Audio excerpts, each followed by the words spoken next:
Hi again. This time it wasn't very hard to find the person because Karol is a good friend of mine, but it was a challenge to meet finally because he travels a lot and he's quite a busy person.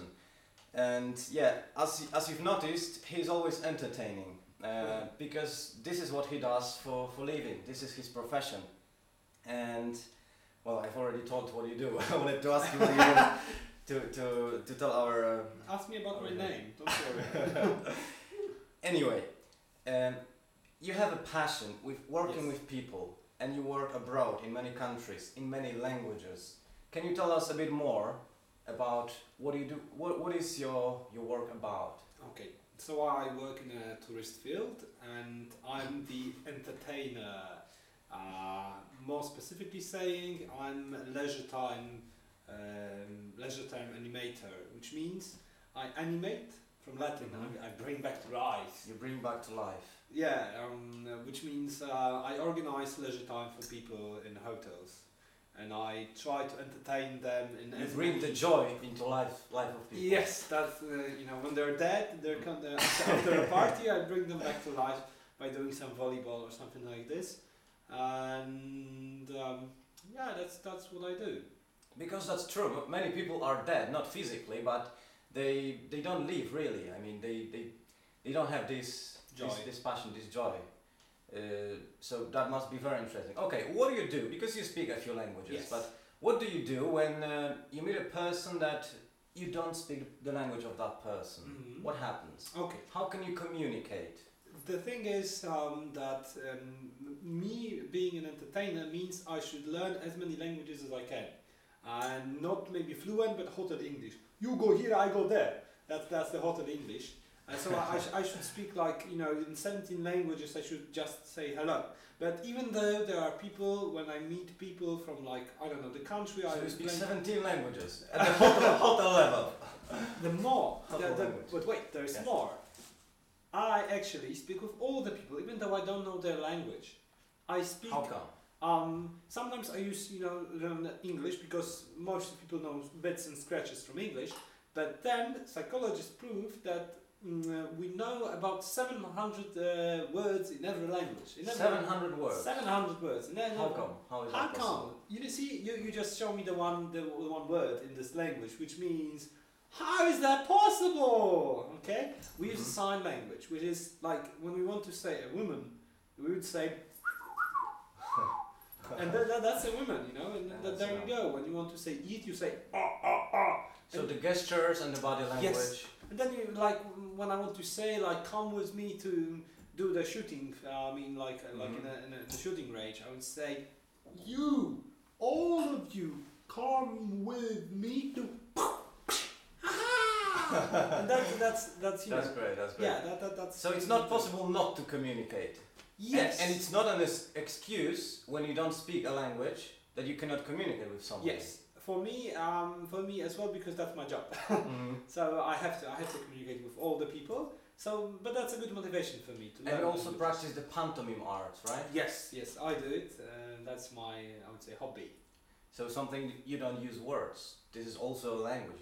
You use only body language. Yes, that's very fun. There are different results from the scientific research, but most of them are saying the 70% of how we communicate is the body language, and just 30% is the verbal communication. So that's why you can understand the mime act. So it has huge impact. Yes, it has huge impact on how we communicate. Okay. Actually, I read somewhere once that, I don't like this example, but it's true, that one of the reasons why Hitler won the election in Germany in 1933 was that he learned how to make gestures before he said something. Okay. So normally when we say something is big, we say something is big. But Hitler did things like, it was big! And it had more impact on people. That's very theatrical speaking. Okay, great. So you speak English very well. And what about German? Wir sind Nachbarn mit Deutschland und meine Frage ist, brauchen wir eigentlich heutzutage auch Deutsch zu sprechen, zu lernen? Ist Englisch nicht genug? Ist Englisch nicht genug? Es gibt viele Eltern in Deutschland, die nicht Englisch können. Und auch ich brauche Deutsch in meiner Arbeit. Aber ich glaube, die wichtigsten Dinge ist, dass die deutsche Kultur ist sehr, sehr breit. Es gibt viele Sachen, wir Polen kennen, aber wir könnten ein bisschen mehr erfolgen, mehr erfahren, kennenlernen. Genau. Und dazu, wir brauchen Deutsch. Also das kann auch helfen. Natürlich. Und es gibt auch Firmen, die sind polnisch-deutsche Firma und die Sprache da ist fast immer Deutsch. Na gut. Nosotros tenemos también un hábito que siempre cuando nos llamamos, porque no nos vemos muy a menudo, pero siempre cuando nos llamamos por teléfono, hablamos solo español. Fuimos juntos el año pasado a Barcelona, por eso, bueno, hablamos los dos español y es un buen hábito, es algo muy simple, pero me gusta mucho cuando lo hacemos, porque es algo, ¿sabes?, muy alegre. Sí, me alegra mucho también. ¿Qué idiomas usas en tu trabajo? Tengo que hablar tan muchos idiomas que es posible en mi trabajo, pero muy a menudo yo utilizo solo inglés y idioma local. Por ejemplo, si yo estoy en la isla griega, yo utilizo también el idioma griego. Solo hola, calimera, te canis. Sí. Entonces, bueno, tienes inglés avanzado y tienes algún nivel básico de idioma local. Sí, así claro. funciona. Para comunicar con la gente que trabajo en la isla. ¿Y cómo aprendes esos idiomas? ¿Cuál es tu manera de aprender? Sí, me gusta mucho aprender idioma en país. En país. Sí, en contexto real, en la vida. En contexto real. Si yo estoy en este país y cuando yo hablo con la gente que son entonces, ahí. Interacciones con la gente simplemente. Sí. Sin libros, sin cursos. Sí. Sin libros, sin cursos. Eso te aburre, ¿no? Un poco, sí. Eso te aburre. Muchas gracias. I teraz po polsku jeszcze zakończymy. Jakie są korzyści w ogóle z mówienia w obcych językach? Czego Cię to nauczyło? Co Ci to dało?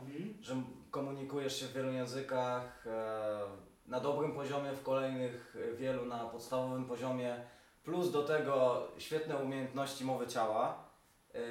Jakie to ma korzyści dla Ciebie w Twoim życiu, na różnych płaszczyznach?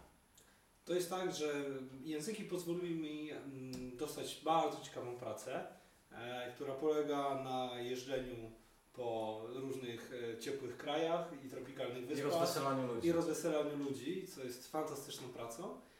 Natomiast to nie tylko chodzi mi o kwestie zawodowe, ale też możliwość spotkania wielu osób, możliwość na przykład porozmawiania z Hiszpanem o sytuacji w Hiszpanii po hiszpańsku, tak jak dla niego jest najbardziej naturalne to wyrażenie. Wkraczasz w jego świat. Wkraczam w jego świat, tak. I też przez to, że znam język, pozwala mi to lepiej zrozumieć ten jego świat. Więc bardzo ciekawe kontakty, które po prostu rozszerzają światopogląd. Bardzo sobie cenię to, że mogę porozmawiać z innymi osobami. Olbrzymie korzyści. Dokładnie. Jak się pożegnasz? Jak się pożegnam? Muchas gracias a todos. Vielen Dank. Thank you. Spasiba. Merci beaucoup. Merci beaucoup. Efaristo. Grazie mille. Grazie mille.